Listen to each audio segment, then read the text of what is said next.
Bazen bir dağın zirvesinden gün doğumuna, bazen bir göl kenarında huzura açılan bir kapı gibi.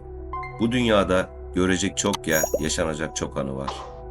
Türkiye sadece bir ülke değil, bir hazine haritası gibi. Her şehrinde bir sır, her köşesinde bir şiir gizli. Ve her gidiş kendine dönüş aslında. Bu videoda gördüğün yerler sadece başlangıç. Çünkü Türkiye her adımda seni yeniden büyüleyecek. Unutma, bazı yerler ölmeden önce değil, yaşarken defalarca görülmelidir. Bu videoda sizi Türkiye'nin dört bir yanından nefes kesen manzaralara ve tarihle iç içe geçmiş büyülü mekanlara götüreceğim. Hazırsanız başlıyoruz. Ege'nin kuzeyinde zamanın biraz daha yavaş aktığı, taş sokaklarda geçmişin izlerinin hala canlı olduğu bir yer var. Burası Cunda Adası ya da diğer adıyla Ali Bey Adası. Balıkesir'in Ayvalık ilçesine bağlı bu küçük ama büyülü ada Ege'nin en sevilen duraklarından biri. Midilli Adası'nın güneyinde yer alan Cunda yaklaşık 23 kilometrekarelik bir alana sahip. 2019 yılı verilerine göre burada yaşayanların sayısı 6.000 civarında. Ama yaz geldiğinde ada adeta canlanıyor. Cunda sadece bir tatil yeri değil, aynı zamanda bir tarih yolculuğu. Dar, taş sokakları, tarihi Rum evleri, taş fırınların sıcacık kokusu, her köşede sizi selamlayan zeytinlikler ve tabii ki deniz kenarında sıralanmış balık restoranları. Adaya geldiğinizde mutlaka görmeniz gereken yerlerden biri de Taksiyaris Kilisesi. 1873 yılında inşa edilen bu yapı günümüzde müze olarak ziyaretçilerini ağırlıyor. Hem mimarisiyle hem de içindeki atmosferle sizi etkileyen bir yer. Burada yapılacak şey çok. Sokakları dolaşın, Arnavut kaldırımlı yollarda yürüyün, sahilde oturup gün batımını izleyin. Bir de tabii taze deniz ürünlerinin tadına bakmadan dönmeyin. Cunda'ya gitmek için en güzel zaman elbette yaz ayları. Ama eğer daha sakin, huzurlu bir atmosfer istiyorsanız ilkbahar ve sonbahar aylarında da burası ayrı bir güzelliğe bürünüyor. Ulaşım da oldukça kolay. Balıkesir ya da İzmir üzerinden otobüs veya minibüsle Ayvalık'a ulaşabilir. Oradan da kısa bir feribot yolculuğuyla Cunda'ya geçebilirsiniz. Şimdi de Mersin'in Silifke ilçesine doğru yol alıyoruz. Doğa burada öyle bir sanat yapmış ki görenleri hem büyülüyor hem de düşündürüyor. Karşınızda cennet ve cehennem mağaraları. İkisi de yan yana. Narlıkuyu'ya oldukça yakın bir konumda. Bu bölgedeki kireç taşı yıllar boyunca suyun ve zamanın etkisiyle aşınmış. Ortaya bu devasa obruklar yani çökük doğal çukurlar çıkmış. Cennet mağarası adını belki de yeşilliklerle kaplı çevresinden alıyor. Mağaraya 452 basamakla iniyorsunuz. Biraz zahmetli ama inanın buna değiyor. İçeride küçük bir kilise kalıntısı ve yeraltı su kaynağı sizi karşılıyor. Serin, loş ve sessiz. Adeta yerin altında bir başka dünya. Hemen 50 metre kuzeyde ise Cehennem Mağarası yer alıyor. Ama adının aksine ona ulaşmak kolay değil. Çünkü mağaranın içine inmek mümkün değil. Ağız çapı 50 ile 75 metre arasında değişiyor ve tam 128 metre derinliğe sahip. Yukarıdan bakınca sonsuzluğa açılan karanlık bir delik gibi. Gerçekten etkileyici. Bu iki doğa harikasını ziyaret etmek için ilkbahar ya da sonbahar en ideal zamanlar. Doğanın bir mucizesi, tarihle iç içe geçmiş bir güzellik. Burası Denizli ilinde yer alan ve dünyanın dört bir yanından insanları kendine hayran bırakan eşsiz bir yer. Pamukkale'yi bu kadar özel yapan şey, içinden fışkıran termal suların yeryüzüne çıktığında bıraktığı karbonat mineralleri. Bu mineraller zamanla o meşhur beyaz traverten teraslarını oluşturmuş. Ama Pamukkale sadece doğayla değil, tarihle de iç içe. Travertenlerin hemen üzerinde antik çağlardan kalma görkemli bir şehir var. Hierapolis. Burası antik Yunan döneminde bir şifa merkeziymiş. Sıcak suyu, temiz havası ve huzur dolu atmosferiyle asırlardır insanları kendine çekiyor. 1988 yılında UNESCO Dünya Mirası listesine alınan Pamukkale, hem kültürel hem de doğal bir hazine. Türkiye'nin adeta açık hava müzesi gibi. Pamukkale'yi ziyaret etmek için en uygun zaman ilkbahar ve sonbahar ayları. Hem hava çok daha ılıman olur hem de kalabalıktan uzak, sessiz bir keşif yapabilirsiniz. Bodrum'un merkezinde denize nazır bir tepede yükselen bu etkileyici kale, dışarıdan baktığınızda sizi hemen etkisi altına alıyor. Ama içine girdiğinizde asıl büyü başlıyor. Kaleden görünen deniz manzarası gerçekten nefes kesici. Ayrıca burada dünyanın en büyük sualtı arkeoloji müzelerinden biri bulunuyor. Antik batık gemiler, amforalar, sikkeler ve mücevherler. Hepsi tarihle iç içe, sessiz ama çok şey anlatıyor. Bodrum Kalesi'nde tarihi keşfe çıkabilir, müzeyi gezebilir, manzaraya karşı fotoğraflar çekebilirsiniz. Özellikle ilkbahar ve sonbahar hem kalabalıktan uzak hem de havanın en güzel olduğu zamanlar. Sırada Fethiye Kral Mezarları var. Muğla'nın Fethiye ilçesinde kayalara oyulmuş görkemli mezarlar, Likya uygarlığına ait bu yapılar bir zamanlar krallara ve soylulara ev sahipliği yapmış. En meşhur olanı ise Amintas Kral Mezarı. Milattan önce 4. yüzyıldan kalma ve iki sütunlu yapısıyla dikkat çekiyor. Burada yapabileceğiniz şeyler basit ama etkileyici. Tarihi dokuyu hissetmek, yüksekten Fethiye manzarasını izlemek ve bol bol fotoğraf çekmek. İlkbahar ve sonbahar yine en uygun zamanlar. Ne çok sıcak ne çok kalabalık. Şimdi biraz daha doğaya dönelim.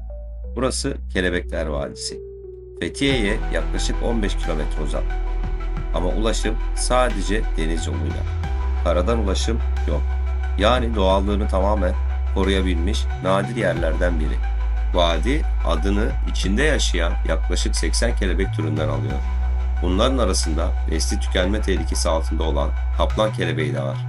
Şelaleleri, kanyonları ve masmavi deniziyle burası tam anlamıyla gizli bir cennet. Kelebekler Vadisi'ne gitmek için tekne turlarını tercih edebilirsiniz. En uygun zaman yaz ayları olsa da ilkbahar ve sonbaharda keyifli bir ziyaret için oldukça güzel. Fethiye'ye bağlı bir belde olan Göcek, mavi yolculuk rotalarının gözbebeği. Etrafında tam 12 ada var ve bu adaların hepsi hem doğal hem de tarihi anlamda oldukça zengin. Göcek'te yat turlarına katılabilir, dalış yapabilir, bisikletle çevreyi keşfedebilir ya da sadece marinada bir kahve içip gün batımını izleyebilirsiniz. Ulaşım için en kolay yol Dalaman Havalimanı. Oradan kısa bir minibüs yolculuğuyla Göcek'e ulaşabilirsiniz. Yaz ayları burası için en yoğun dönem ama ilkbahar ve sonbaharda da hava oldukça güzel. Son olarak sizi bir zaman tünelinden geçiriyorum. Kayaköy. Fethiye'ye sadece 8 kilometre uzaklıkta yer alan bu köy, bir zamanlar Rum halkının yaşadığı taş evlerle dolu. Yaklaşık 500 kadar taş ev şu anda harabe halinde ama her biri geçmişten bir hikaye fısıldıyor. Dar sokaklarda yürürken sessizliğin içinde bir tarih gizli. Köy 1923'ten sonra boş kalmış ve bugün hem kültürel hem de doğal miras olarak korunuyor. Yine en uygun zamanlar ilkbahar ve sonbahar. Yazın kalabalık olabiliyor ama bu mevsimlerde Kayaköy size daha çok şey anlatır. Konya'ya geldiğinizde şehrin ruhunu en derin haliyle hissedebileceğiniz yer hiç kuşkusuz Mevlana Müzesi. Burası sadece bir müze değil, aynı zamanda Mevlana Celaleddin Rumi'nin yüzyıllardır süren felsefesine açılan bir kapı. 13. yüzyılda yaşamış bu büyük düşünür, şair ve derviş, hoşgörünün, sevginin ve insanlığın sesi olmuş. Gel, ne olursan ol, yine gel diyen o yüce gönül burada yatıyor. Mevlana Müzesi eskiden tekke ve türbe olarak kullanılıyordu. İçeride Mevlana'nın sandukası yani mezarı, semahane, mescit, kütüphane ve müze bölümleri bulunuyor. Her adımda tarihin, inancın ve derin bir maneviyatın izlerini görüyorsunuz. Müzede ayrıca Mevlana'ya ait el yazmaları, kişisel eşyalar, halılar ve giysiler sergileniyor. İçeride çalan ney sesi sizi adeta yüzyıllar öncesine götürüyor. Tüm atmosfer sizi huzurla sarıyor. Her yıl 17 Aralık'ta Mevlana'nın ölüm yıl dönümünde burada şebi aruz törenleri düzenleniyor. Semazenlerin dönüşleriyle ruhlar arınıp kalpler Mevlana'nın sözleriyle doluyor. Mevlana Müzesi'ni ziyaret etmek için yılın her mevsimi uygundur. Konya'ya hangi zamanda gelirseniz gelin, burası size her daim açık ve huzurlu bir kapı sunar. Ulaşım da oldukça kolaydır. Konya'nın herhangi bir noktasından tramvay veya otobüsle rahatça ulaşabilirsiniz. Şehrin merkezinde yer alması da büyük bir avantaj. Karabük'te yer alan tarihi Safranbolu adeta zamanda yolculuk yapıyormuş hissi veren bir Osmanlı kasabası. Taş sokaklar, cumbalı evler ve geleneksel mimarisiyle geçmişin izlerini günümüze taşıyor. Safranbolu, Osmanlı dönemine ait sivil mimarinin en güzel örneklerini barındırdığı için 1994 yılında UNESCO Dünya Mirası listesine alınmış. Bu küçük ama etkileyici şehirde gezilecek pek çok yer var. Cincihan, Kaymakamlar Gezi Evi, Tokatlı Kanyonu ve Saat Kulesi mutlaka görülmesi gerekenlerden sadece birkaçı. Safranbolu'ya geldiğinizde sadece tarihi dokusuyla değil, lezzetleriyle de büyüleneceksiniz. Özellikle safranlı lokum, zerdeçal ve safran çayı bu bölgenin en özgün tatları arasında. Buradan ayrılmadan önce bu yöresel lezzetleri mutlaka denemelisiniz. Ve tabii ki başkent Ankara. Gücün, sadeliğin ve tarihin ağırbaşlı hali ve kalbinde Anıtkabir. Gözleriyle değil, kalbiyle bakan herkesin saygı duruşunda durduğu yer. Aslanlı yoldan yürürken adımlarınız ağırlaşır. Çünkü orada sadece taş yoktur. Orada bir milletin varoluş hikayesi yatıyor. Burası Türkiye Cumhuriyeti'nin kurucusu Ulu Önder Mustafa Kemal Atatürk'ün ebedi istirahat yeri. Ankara'nın Çankaya ilçesinde Rasattepe adı verilen tepede yer alıyor. Mimarisi hem sade hem de etkileyici. Türk mimarisinin izlerini taşırken taşıdığı anlam çok daha derin. Anıtkabir'de sadece Atatürk değil, II. Cumhurbaşkanımız İsmet İnönü'nün de naaşı yer alıyor. Buraya geldiğinde seni ilk olarak Aslanlı Yol karşılıyor. Sonra devasa bir tören meydanı ve çevresinde Zafer Kulesi, Barış Kulesi gibi simgesel yapılar. Atatürk ve Kurtuluş Savaşı Müzesi ise mutlaka görülmesi gereken bölümlerden. Burada hem Atatürk'ün yaşamına hem de Türkiye'nin bağımsızlık mücadelesine dair çok özel izler bulabilirsiniz. Anıtkabir yılın her günü ziyaret edilebiliyor. Ama özellikle 10 Kasım gibi anlamlı günlerde burası tarifsiz bir atmosferle doluyor. Törenleri izlemek, müzeyi gezmek, Anıt Park'ta biraz durup düşünmek, her adımıyla içini titreten bir yer. Güneşi, denizi, tarihi ve doğasıyla Akdeniz'in cennet köşelerinden biri. Şimdi sizi Antalya'nın dört bir yanındaki gizli güzelliklerle tanıştırmak istiyorum. İlk durağımız Manavgat Şelalesi. Manavgat Nehri üzerinde yer alan bu şelale, yüksekliğiyle değil genişliğiyle dikkat çekiyor. Buraya geldiğinde şelalenin huzur veren sesini dinleyebilir, piknik yapabilir ya da tekne turuna çıkabilirsiniz. Yakınlarında bir kaynak, baraj gölü ve köprülü kanyon gibi doğa harikaları da seni bekliyor. Şimdi Kaş'a yani Patara'ya geçiyoruz. Bir zamanlar Likya medeniyetinin önemli şehirlerinden biri olan Patara, sadece tarihiyle değil, aynı zamanda Türkiye'nin en uzun plajıyla da büyülüyor. Burada denize girebilir, altın sarısı kumlarda yürüyebilir ve gün batımını izleyebilirsiniz. Unutmadan, karettaların yuvaları burası. O yüzden plajda çevreye duyarlı olmak çok önemli. Bir başka güzellik de Düden Şelalesi. Şehrin merkezine çok yakın olan bu doğal harika, Düden Deresi'nin Akdeniz'e döküldüğü noktada bulunuyor. Etrafındaki mağaralar, yemyeşil alanlar ve suyun sesiyle adeta bir doğa kaçamağı gibi. İlkbahar ve sonbahar burayı ziyaret etmek için en ideal zamanlar. Şimdi biraz tarih kokan bir yere gidelim. Olimpos, Antalya'nın Kumluca ilçesinde yer alıyor. Antik Likya kentlerinden biri olan Olimpos, hem tarihi yapıları hem de doğasıyla büyülüyor. Zeus ve Athena tapınakları, tiyatro, Olimpos Vadisi, Olimpos plajı ve Yanartaş mutlaka görülmeli. Antik kentte yürüyüp sahilde yüzmek ve Yanartaş'ın efsanesini keşfetmeyi burayı özel kılıyor. Kaş ve Kekova da bu listenin yıldızlarından. Eski bir balıkçı kasabası olan Kaş, tarihi Antipelos kalıntılarıyla dikkat çekiyor. Kaputaş plajı, Meis adası ve Kekova'daki Batık Simana antik kenti mutlaka görülmesi gereken yerler arasında. Burada tekne turlarına katılabilir, dalış yapabilir ya da sadece Akdeniz'in keyfini çıkarabilirsiniz. Ve son olarak Aspendos. Serik ilçesinde bulunan bu antik kent, Roma döneminin en görkemli yapılarından birine ev sahipliği yapıyor.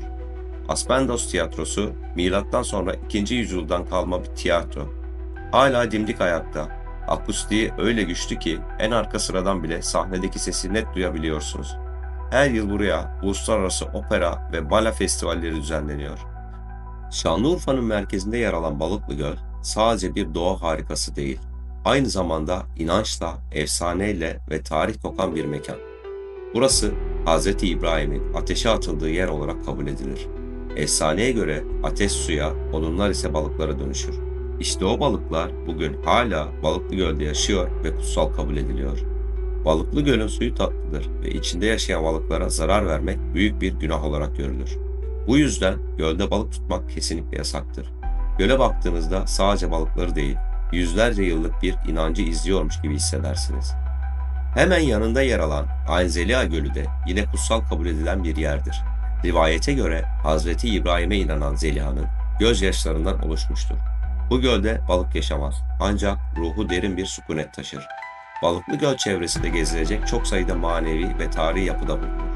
Ziyaretiniz sırasında göl kenarında yürüyüş yapabilir, balıkları seyredip besleyebilir, camileri gezebilir ve rehberler eşliğinde Hazreti İbrahim'in etkileyici hikayesini dinleyebilirsiniz. Balıklı Gölü ziyaret etmek için en güzel zamanlar ilkbahar ve sonbahar aylarıdır. Bu mevsimlerde doğa canlanır, hava yumuşar ve ortam bu kutsal mekanın huzurunu daha derinden hissettirir. Anlatmaya kelimelerin ve zamanın yetmeyeceği muhteşem şehir İstanbul ve o şehrin kalbinde tarihe tanıklık eden görkemli bir yapı var. Ayasofya.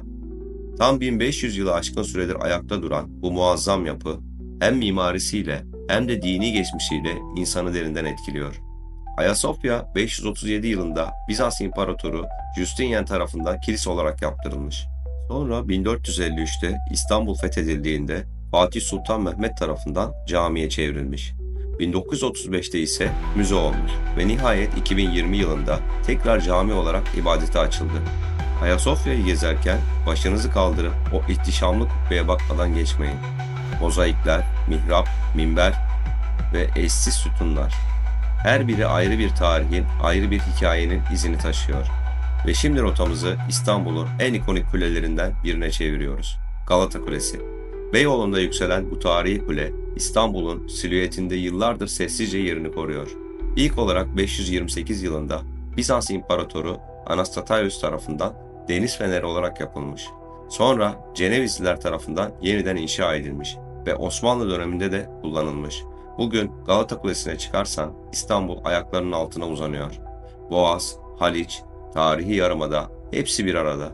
Ayrıca kulenin altındaki restoranlarda Türk mutfağından nefis tatlar deneyebilir, çevresindeki sokaklarda dolaşarak hediyelik ve el işi ürünler bulabilirsiniz. Galata Kulesi sadece bir yapı değil, İstanbul'un ruhunu, geçmişini ve güzelliğini içinde taşıyan bir sembol. Güneydoğu Anadolu'da öyle bir şehir var ki hem tarihiyle hem mimarisiyle hem de insanıyla herkesi büyülüyor. Burası Mardin.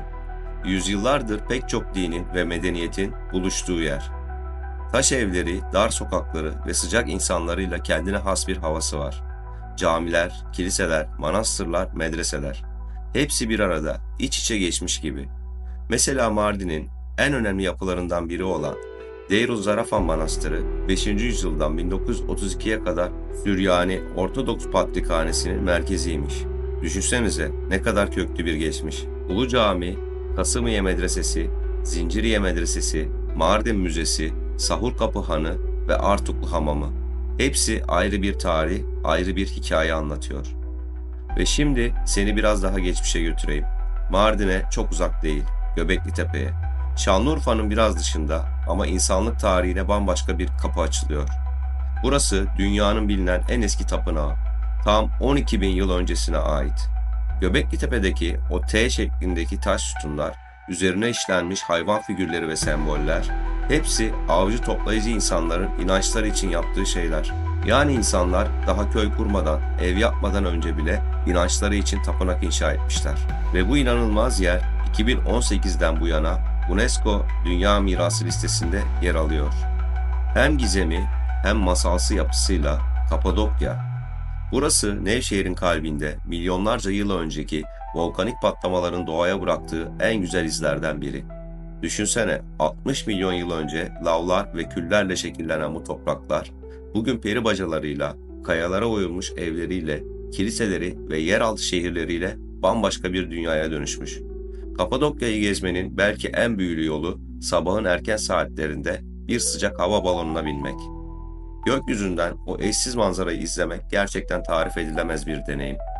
Burada gezilecek o kadar çok yer var ki, Uçhisar Kalesi, Göreme Açık Hava Müzesi, Ihlara Vadisi, Avanos ve Ürgüp. Mutlaka görülmesi gereken noktaların başında geliyor. Kapadokya sadece bir gezi değil, hem doğayla, hem tarihle, hem de kendinle baş başa kalacağın eşsiz bir yolculuk. Karadeniz'in yemyeşil kalbinde, dağların arasında saklanmış bir yer var. Sümela Manastırı. Trabzon'un Maçka ilçesinde, Karadağ'ın yamacına adeta yapışmış gibi duran bu muhteşem yapı, görenleri büyülüyor. Tarihi 4. yüzyıla kadar uzanıyor. Rivayete göre 2. yüzyıla bir rahip tarafından temelleri atılmış ve zamanla Hristiyanlar için önemli bir haç merkezi haline gelmiş. Manastırın içinde o dönemin yaşamından izler taşıyan birçok bölüm var. Kilise, kütüphane, mutfak, hepsi bugün bile ayakta. Ama belki de en etkileyici yanı doğayla iç içe olması. Burayı gezerken Karadeniz'in o serin havasını soluyup yeşilin her tonuna şahit oluyorsun. Ve şimdi yine Trabzon'da doğanın bir başka harikası, Uzungöl. Çaykara ilçesinde yer alan bu göl bir heyelan sonucu oluşmuş. Ama etraftaki ormanlar, dağlar ve köyler onu masal gibi bir manzaraya dönüştürmüş. Uzungöl'ün suyu tertemiz. Burada neler mi yapabilirsiniz? Göl etrafında yürüyüş yapabilir, bisiklet sürebilir, piknik yapabilir, balık tutabilir ya da sadece manzaranın keyfini bol bol fotoğraf çekerek çıkarabilirsiniz. Burayı ziyaret etmek için en güzel zaman doğanın kendini en cömert şekilde gösterdiği yaz aylarıdır. Burası Çanakkale, tarihin en derin izlerini taşıyan, her adımıyla gurur veren bir şehir. İlk durağımız Çanakkale Şehitliği. Gelibolu Yarımadası'nda 1. Dünya Savaşı sırasında canını veren binlerce kahramanımızın anısına inşa edilmiş. Burada tam 33 farklı şehitlik var ama en anlamlısı 57. Alay Şehitliği. Mustafa Kemal Atatürk'ün komutasındaki bu alay, Çanakkale destanını yazanlardan biri. Ziyaret ederken savaşın izlerini görmek, tarih kokan atmosferde duygusal anlar yaşamak kaçınılmaz. Biraz daha güneye inelim.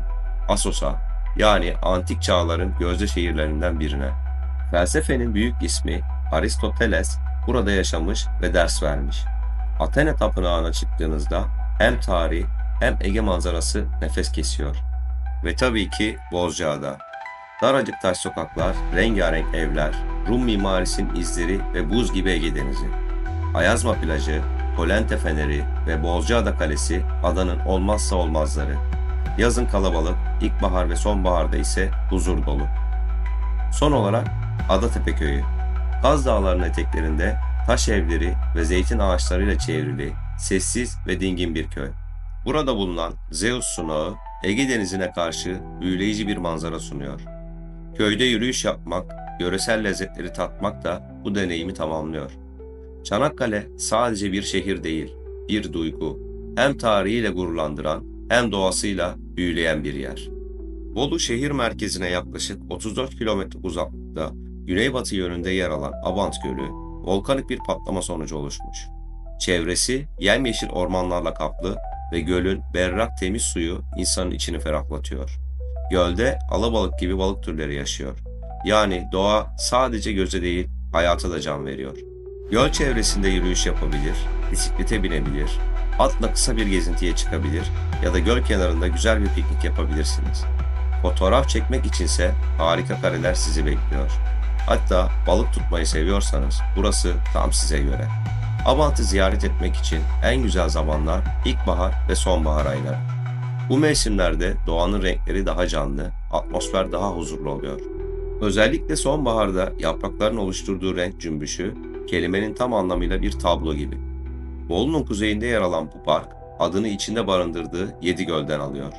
Büyük Göl, Serin Göl, Derin Göl, Nazlı Göl, Küçük Göl, İnce Göl ve Sazlı Göl. Her biri kendine özgü güzellikte. Çevresindeki ormanlık alanlarda ise çok çeşitli bitki ve hayvan türleri yaşıyor. Doğayla baş başa kalmak isteyenler için adeta bir cennet. 7 göllerde yapabileceğiniz şeyler saymakla bitmez. Göller arasında yürüyüş yapabilir, kamp kurabilir, piknik yapabilir ya da sadece doğayı izleyerek huzurun tadını çıkarabilirsiniz. Fotoğraf meraklıları için de inanılmaz manzaralar sunuyor. Burasını ziyaret etmek için en uygun zamanda yine sonbahar. Çünkü bu mevsimde orman adeta renk değiştiriyor. Sarının, turuncunun, kırmızının binbir tonu göz kamaştırıyor. Her köşe ayrı bir fotoğraf karesi, her yürüyüş ayrı bir hikaye. İzmir'e yaklaşık 94 kilometre uzaklıkta Ege Denizi'nin kıyısında yer alan Çeşme. Doğal güzellikleri, tarihi yapıları, kervan kaynakları ve eğlence dolu hayatıyla her mevsim başka güzel. İlçenin kalbinde yükselen Çeşme Kalesi 16. yüzyılda Osmanlılar tarafından inşa edilmiş. Bugünse bir müze olarak kapılarını ziyaretçilerine açıyor ve geçmişe açılan pencere gibi duruyor. Çeşme deyince akla sadece kale gelmiyor tabi. Alaçatı, Ilıca, Şifne, Dalyan ve Paşa Limanı gibi birbirinden güzel duraklar da mutlaka görülmeli. Çeşme'ye gitmek için en iyi zaman genellikle yaz ayları. Ama kalabalıktan uzak, biraz daha sakin bir tatil hayal ediyorsanız ilkbahar ve sonbaharda harika seçenekler. Ulaşım için İzmir Adnan Menderes Havaalanı'na uçabilir, oradan otobüs ya da minibüsle rahatlıkla Çeşme'ye ulaşabilirsiniz. Rüzgarla dans eden sokaklar, taş evler ve Ege'ye özgü o huzurlu atmosfer. Alaçatı sadece bir mahalle değil, adeta bir ruh hali. Yılın neredeyse 360 günü rüzgarlı olan bu güzel belde, rüzgar sörfü tutkunlarının vazgeçilmezi. Aynı zamanda Rum mimarisinden esinlenerek inşa edilmiş taş evleriyle görsel bir şölen sunuyor. Her köşe ayrı bir fotoğraf karesi gibi. Alaçatı yalnızca yazın değil, kış aylarında da oldukça popüler. Sörf yapanlar, kafa dinlemek isteyenler ya da sadece Ege havasını içine çekmek isteyenler için yıl boyu açık bir rota. İzmir'in Bergama ilçesinde yer alan bu antik şehir, bir zamanlar antik Yunan medeniyetinin en önemli merkezlerinden biriydi. Şehrin kalbinde yükselen Akropol, aynı zamanda Bergama'nın en ikonik yapılarından biri. Tarihe ilgi duyuyorsanız, burada yapabileceğiniz şeyler oldukça fazla. Teleferikle Akropol'e çıkabilir, rehberli turlarla bilgi alabilir ve müzede zamanda yolculuğa çıkabilirsiniz. İlkbahar ve sonbahar burayı gezmek için en ideal zamanlar. Hava ne çok sıcak ne çok kalabalık. Tam keşif havası. Karadeniz'in doğasında gizli bir mücevher var. Suyu masmavi, havası tertemiz, etrafı yeşilin binbir tonu ile çevrili. Burası Giresun'un Mavi Gölü. Giresun'un Dereli ilçesinde Kümbet Yaylası'nın eteklerinde yer alıyor. Bu doğa harikası. Yaklaşık 1000 ila 1600 metre rakımda, serinliğiyle insanın içini ferahlatan bir yükseklikte. Adını suyunun göz alıcı mavi renginden alıyor. Öyle berrak, öyle temiz ki bakarken zamanın nasıl geçtiğini anlamıyorsunuz. Göl sadece görüntüsüyle değil, sunduğu huzurla da insanı büyülüyor. Burada balık tutabilir ya da sıcak bir yaz gününde serin sulara kendinizi bırakabilirsiniz. Göle karşı bir piknik yapmak, doğayla baş başa kamp kurmak, işte Mavi Göl'ün sunduğu sade ama büyüleyici keyifler. Mavi Göl'e gitmek için en uygun zaman ilkbahar ve sonbahar ayları. Bu mevsimlerde doğa adeta bambaşka bir renge bürünüyor. Yazın da gidilebilir elbette ama sıcaklık yüksek olabiliyor. Özellikle rakım değişimiyle birlikte dikkatli olmakta fayda var. Türkiye'nin güneydoğusunda Adıyaman il sınırları içinde yer alan Nemrut Dağı, deniz seviyesinden tam 2100 metre yükseklikte. Etkileyici bir zirvede konumlanmış. Burası Komagene Krallığı'nın hükümdarı 1. Antiochos'un izlerini taşıyan çok özel bir yer. Antiochos tanrılara ve atalarına olan bağlılığını göstermek amacıyla bu dağa devasa heykeller ve anıt mezarları yaptırmış. Bu etkileyici dağ 1987 yılında UNESCO Dünya Mirası listesine dahil edilerek dünya çapında da koruma altına alındı. Nemrut Dağı'nda doğu, batı ve kuzey olmak üzere 3 farklı teras bulunuyor. Doğu ve batı teraslarında Antiochos'un yanı sıra tanrı ve tanrıça heykelleriyle birlikte aslan ve kartal figürleri yer alıyor. Özellikle batı terasında bulunan aslan kabartması eşsiz detaylarıyla görenleri büyülüyor. Nemrut'a gitmek için en uygun zaman ise yaz ayları. Çünkü dağın zirvesinde sabahın erken saatlerinde gün doğumunu, akşam saatlerinde ise muhteşem bir gün batımını izlemek bambaşka bir deneyim sunuyor. Tüm bu eşsiz özellikleriyle Nemrut Dağı, Türkiye'nin en kıymetli kültürel ve doğal miraslarından biri olmaya devam ediyor. Burdur'un Yeşilova ilçesinde yer alan Salda Gölü, Türkiye'nin en derin ve en temiz göllerinden biri. Gölün suyu ve çevresini saran beyaz kum tepeleriyle birlikte adeta başka bir gezegendeymişsiniz gibi his veriyor. Hatta bu eşsiz doğası sayesinde Salda sık sık Mars yüzeyine benzetiliyor. Turkuaz rengi ve berrak suyu ile görenleri büyüleyen Salda Gölü sadece görsel bir şölen sunmakla kalmıyor. Aynı zamanda pek çok aktiviteye de ev sahipliği yapıyor. Buraya geldiğinizde gölde yüzebilir, bisiklet kiralayıp çevresinde gezintiye çıkabilir, kamp kurarak doğayla baş başa kalabilir ya da seyir terasından manzaranın tadını doyasıya çıkarabilirsiniz. Salda Gölü doğayla buluşmak ve huzur bulmak isteyenler için adeta bir cennet köşesi. Karadeniz'in saklı cennetlerinden biri olan Amasra, Bartın'a bağlı küçük ama büyüleyici bir sahil kasabası. Doğal güzellikleri ve tarihi dokusuyla Karadeniz'in incisi olarak anılan Amasra, ziyaretçilerine hem huzur hem de keşif dolu bir deneyim sunuyor. Amasra'da gezilecek yerler oldukça etkileyici. Amasra Kalesi tarihi yapısıyla göz doldururken, Amasra Müzesi, Kuşkayası Yol Anıtı ve İnkumu Plajı da mutlaka görülmesi gereken yerler arasında. Buraya geldiğinizde sahildeki balıkçı barınaklarında taze balık yemeyi sakın ihmal etmeyin. Amasra'nın meşhur salatası eşliğinde deniz manzarasına karşı keyifli bir yemek unutulmaz olacaktır. Ayrıca pazardan el yapımı hediyelikler alabilir, deniz kenarında uzun yürüyüşlere çıkabilirsiniz. Amasra, sakinlik arayanlar ve Karadeniz'in doğasına hayran kalmak isteyenler için tam bir kaçış noktası. Ağrı'nın Doğu Bayazıt ilçesinde tarih ve mimarinin büyülü bir buluşma noktası. İshak Paşa Sarayı 18. yüzyılda inşa edilen bu görkemli yapı, Osmanlı, Selçuklu ve hatta Beylikler dönemine ait izler taşırken Moğol ve Ermeni mimarisinden de etkiler barındırıyor. Adeta farklı kültürlerin ve dönemlerin bir mozaiği gibi. 116 odalı bu sarayda türbe, cami, divan salonu, harem ve hatta bir zindan bile bulunuyor. Her bir bölümü kendi içinde bir hikaye anlatıyor.